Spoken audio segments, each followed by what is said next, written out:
We move on now to the CAJ mapping research. I am extremely interested in this one. So from commitments to data, Dessie Donnelly, he was in a recent spotlight that my colleague Connor did a few weeks ago on race hate from the Rabble Cooperative. So he's going to present for us now some new mapping research on hate incidents for the Committee on the Administration of Justice, CAJ, exploring patterns, causes, and what they tell us about the lived experience in our communities. This is vital research because it's at the very centre of this, and for all of us, we have a duty now to combat, to challenge at every turn the misinformation that is coming to us, not only hour by hour, but minute by minute on social media.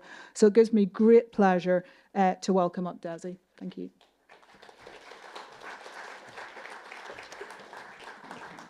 Dessie, thank you. Some lights. Well, thanks very much for the invitation. As Mandy said, this was a report that was commissioned by the Equality Coalition, headed by CAJ and Unison.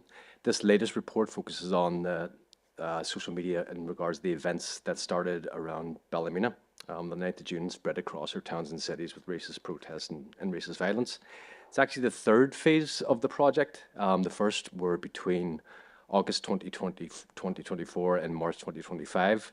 And across all the phases, we were interested in how social media was being utilized to support and fuel the violence that was happening on the streets and some of the racist protests.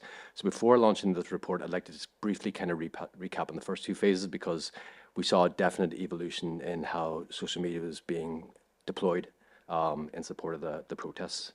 So we first started this. Everyone should and probably does remember the protests and riots from August 2024 in Belfast. That really kicked off a series of attempted mass mobilizations across the north. What we found during those periods was there was usually no identifiable organization behind the protests or the attempted mass mobilizations. Mostly at that point, they were organized via kind of chat groups, WhatsApp, etc. And kind of you see the kind of what they did was take screenshots, post them to social media, and try to do some sort of promotional stuff around that. We saw that there was significant involvement of accounts external to the jurisdiction in terms of amplifying and providing or building some type of narrative in terms of what was happening on the ground. If you remember back to August 2024, and you can see from the slide there, one of the big narratives at that time was, you know, Catholics and Protestants unite. So these kind of historic enemies coming together to oppose the common enemy of Islam. Really, we found when looking on social media that kind of narrative was really driven by British and Southern Irish accounts. And accompanying that was a lot of what would seem to be or indicate bot behavior as well on social media. So you can see from these slides, there was kind of common phraseology used. There was this one that was like Catholics and Protestants standing shoulder to shoulder, and you see that wording replicated right across these accounts, almost verbatim. Sometimes the exact one using the same media. But what we did find was when we kind of traced down to look at that, this is just one example, and the report does have other examples. But you know, that phraseology of shoulder to shoulder, Catholics and Protestants uniting, these were the accounts that we found were promoting that. And what you'll notice from that is there was no account from the north or from within this jurisdiction actually putting that. So what we saw that as events were unfolding on the ground, far-right anti-immigrant kind of movements external to the jurisdiction were using that as a way to talk to their own audiences, whether it be in America, whether it be in Britain, whether it be in France, wherever it was as well. But the local accounts here that were promoting it, not the narrative, but were promoting the protest as well, really you can see the engagement and the reach was not very sophisticated. They weren't hitting or in any way striking a chord with any kind of popular thing locally on social media. That was largely driven by accounts outside of here as well.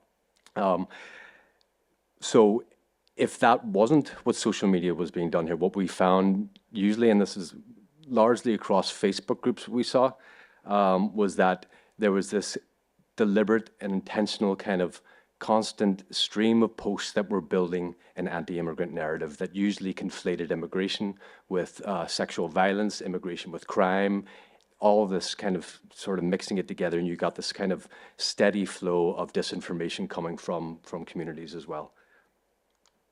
So in terms of the latest report, we had 3 areas of interest when we were looking at this. So really, what was the general reaction across social media in general? In terms of how social media was employed during the previous 2 phases, in Ballymena and the aftermath, how was social media employed this time? And thirdly, we looked at what were the political reactions, party political reactions to what was unfolding on the ground. We looked at 877 social media posts between 8th and 19th of June. There's a bit of a bias in terms of we focused on X that had nothing to do with the easiness to extract some data and do the analysis on. But what I would say is just I always sort of caution that this is not exhaustive. You know, it's not conclusive. It's really indicative in looking at any trends and how it was. So when we looked at this, these social media posts, what we wanted to find out was what was the dominant sentiment on social media in reaction to what was unfolding on the ground. Secondly, which posts received the biggest exposure? So which ones were most successful at driving a narrative? What narrative were they pushing? And were there any trends? And what were the locations of the accounts that were pushing that narrative? So when I say the sentiment, what I mean is that we looked at, one, did posts sympathize with the violence? You know, they saw it as either rational or inevitable, or did they condemn the violence that was going on the ground? Another one is, did they agree with the protesters and the rioters' stated or articulated concerns? And what we mean by that was, were they conflating the issue of immigration and sexual violence, or were they conflating the issues of immigration with strained public services as well? So did they sympathize with the stated intentions of the rioters and the protesters, or did they disagree with them? And lastly, which was one, was did they just report or seem to kind of provide some type of dispassionate commentary about what was happening on the ground? They didn't really offer an opinion. That tended to be kind of news reports that were posted on social media as well. So in terms of the sentiments, this is what we found. The commentary online when between that the 9th and the 18th of June was largely stacked in favor of those agreeing with the protesters and also sympathizing with the violence. So there's kind of a combined 41% kind of either sympathized with the violence or agreed with the concerns of the protesters versus 25% who disagreed. This was not dissimilar to previous phases that we were looking at. And what we generally found was right across the platforms, anti-immigrant messaging was really dominant across social media as well. But we were sensitive to the fact that this just looked at posts in general. This didn't look at the engagement, how many people saw them, how many people liked them, how many people engaged with them at all. So what we wanted to find was, well, which ones were actually successful in terms of reaching a broad audience. So we isolated the top 5% performing posts. And when I say top performing, I mean were seen by the most people. So we looked at 44 posts and ran a kind of a deeper analysis on them as well. And this is what we found. So generally kind of followed the same trend. I'm not going to go into it because I don't really have time. What we found is that large category of reports were actually ones that were sympathizing with the violence or agreeing with concerns, but they were playing the algorithm to a certain way to make it look like they were kind of providing neutral commentary. But there were some kind of trends that we did notice here, and that kind of differed from the previous phases as well. So firstly, if you look at the blue here, they're the kind of British accounts. There was a real prevalence of British accounts supporting the violence or agreeing with the protesters. And also you saw that a lot of the accounts kind of looking at what was happening in Ballymena and saying that is the model for what we need to do in our own communities to drive people out of our communities. So in some way, what was happening here was seen to be kind of an example of how you do things properly in terms of driving immigrants from your community. You'll notice then as well, there was, in the green, there was a real reduction in Southern Irish accounts kind of spurring on that violence or cheerleading. It was definitely there, but it wasn't as prevalent in terms of the high engagement. And largely, it's complete guess to say this, but there was a real reduction in that kind of green and orange united narrative this time around as compared to last August. The lack of local accounts was not new from before, that they still lacked that kind of sophistication or broad engagement. But then the question was, so what role did social media play locally here as well. And what we saw this time was a definite kind of change of tact this time for social media. So previous kind of from August 2024 to March 2025, we saw a series of attempted mass mobilizations across towns and cities. What we witnessed from the 9th of June on was a real attempt to establish a visible, confident, assertive anti-immigrant presence within local communities, where you don't need critical mass of activities to make an impact, but you can have a good communication strategy around small groups of people and be very effective in terms of both outcome and profile. Now, whether that was coordinated or not is very, very difficult to say if you're just looking at social media. But there was a definite playbook of actions that were happening right across different communities. I want to run through some of these right now. So the first was targeting housing. That's nothing really new here. There's always a steady flow of sectarian or racist attacks in communities that are driving people from particular communities. So the first night you had attacks on Roma families in Ballymena. The Ballymena Reaction Group Facebook page even got to the point where they're posting addresses of where locals lived, presumably so you wouldn't attack those houses. That same night, there was also the kind of narrative at the time that this wasn't anti-immigrant per se. There was something peculiar to the circumstances in Ballymena about the Roma, interface with the local community as well. Well, that night, Filipino family were attacked in Kulibaki.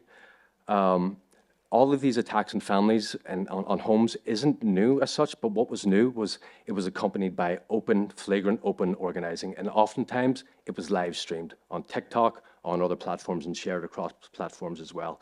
But then there was also attack on homes, but then also mobilizations outside real estate agents or landlords attempting to squeeze people who own properties from letting them to immigrants as well. Then you also had targeting of asylum accommodation. This was really kind of dovetailing on the Eppingham and protests that were happening over in Britain as well. Chimney Corner became kind of a focal point for trying to pull together disparate groups across the north into one place to protest.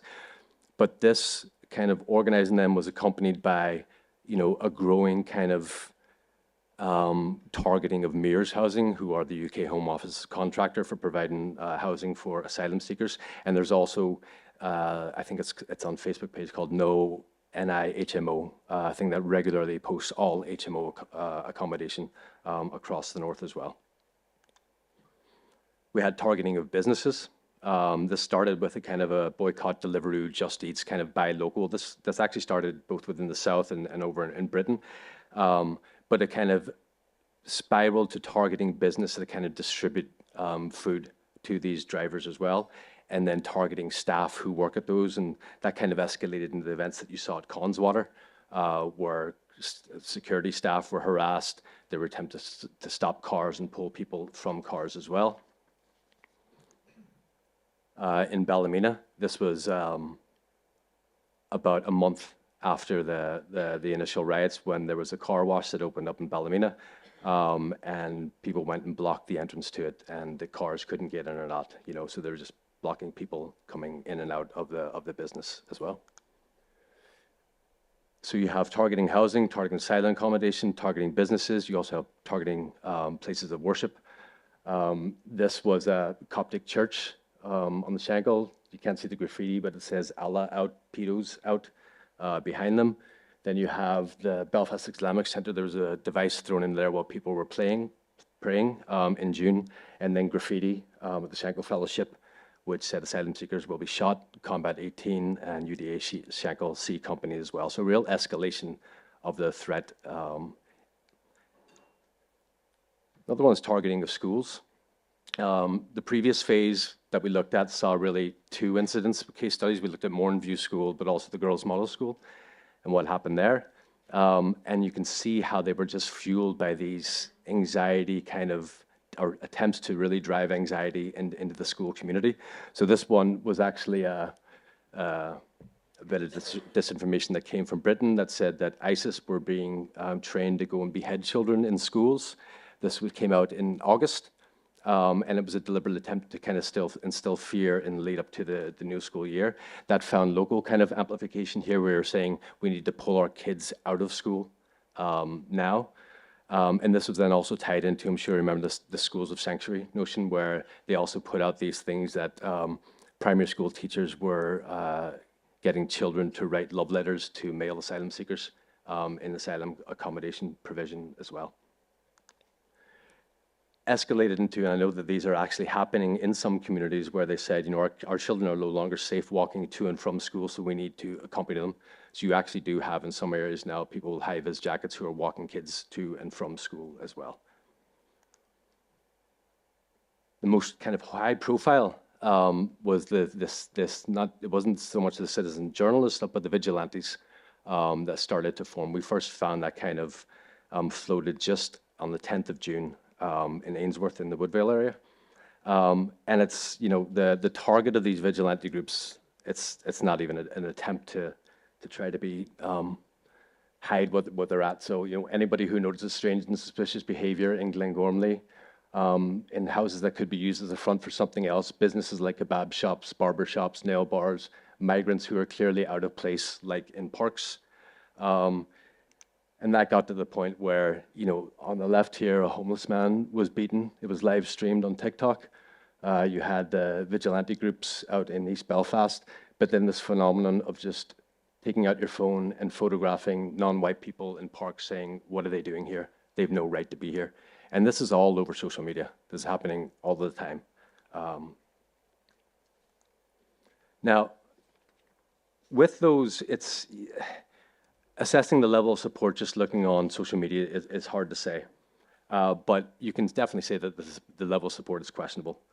There's constant gripes of these groups about people not showing up to their protests, that people are not concerned about the danger that exists within the communities. And we kind of saw that manifest when they went on the September 18th, when they tried to do that operation shutdown everywhere, that the kind of turnout was underwhelming, to say the least. Yet, in some ways, the turnout isn't that important for them. They're still able to drive fear into migrant communities. They're still able to block roads right across the north. And all of these are kind of stepping stones to increasing mobilization and attempts to push the boundaries constantly of what we're going to block a street here, we're going to block a business here, and trying to set boundaries in terms of what their activism can achieve. But with all of those targeting housing, asylum accommodation, schools, places of worship, you know, I remember years ago, Theresa May, when she was Foreign Secretary, you know, announced the hostile environment. We're going to make this a hostile environment for immigrants coming into the UK. This is an attempt to establish community organization that creates a hostile environment within communities, that there's no social space, whether it be educational, work, housing, that is safe for migrant communities.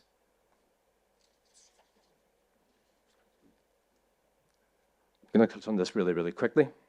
But when we were looking at the political responses to what was happening, we looked at two things. So how were politicians responding to the attacks on social media?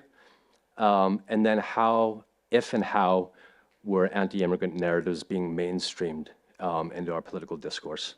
So we did the same sentiment analysis that we did with those 877 posts, but we focused in on areas that were impacted by violence during that period, the 9th to the 18th of June. So we looked at social media accounts of 58 councillors, 40 MLAs, and 8 MPs from those areas, and we extracted 240 posts from those and looked at what they were saying at the time. So none of this is counterintuitive. I'm not going to tell you anything that you don't either know or would surmise. But you see, there wasn't a single political party, by the way, that sympathized with the violence just from the start. But you get the kind of Sinn Féin condemning violence, disagreeing with concerns, SDLP, the same kind of trend, Alliance Party, the same trend, and then you move into the UP, you start to see some of agreement with the concerns of the protesters. Into the DUP, a growing concern or agreement with the concerns, and then into the DUP with the increasing concerns around what was happening on the ground. We also looked at, I'm not going to go into it right now, but and you can read it in the report, we looked at ministerial questions between May to August from the different political parties on the issues of immigration, refugee, asylum seeker. And what you found was, in terms of Alliance, SDLP, People Before Profit, Sinn Féin, the questions that were going in there was, how are we constructing a policy framework that supports immigrant communities, refugee integration strategy, things like this. From the unionist side, it was much more critical lens of how public expenditure is going towards supporting illegals or immigrant communities as well. So just in conclusion, we saw during the two periods, the latest one, there was a definite change of tact away from mass mobilizations into local community organizing. The fact that it doesn't receive critical support right now shouldn't make anyone complacent. I think we need to be looking at what they have achieved in terms of their actions. So they burned families out of homes. They forced people out of homes through visible intimidation, where you're basically just gathering outside of homes to intimidate families. They've evicted an entire community out of a town in Ballymena. When it came to the girls' model, it got to the point where the school community, the governors, and even our commissioner couldn't guarantee the safety of 2 young girls. So they had to leave the school. They blocked roads continuously, whether it's Chimney Corner, Operation Shutdown. They blocked businesses. They've live streamed threats against workers. They patrol the streets where they question non-white people, and they've gathered in mobs to attempt to pull people out of cars. And what's worst about it is that it's being done in the open. And, it's been live streamed on thing. And, I couldn't agree more with the question about we need to ask who isn't here in addressing this. But I think the other thing that we also need to ask on top of that is, on each of these actions, who's benefiting? Because someone is benefiting within our jurisdiction, in the south of Ireland, in UK, regionally or globally. There are forces that are promoting this narrative and promoting these actions, and they need to be called out and exposed as well. Thank you.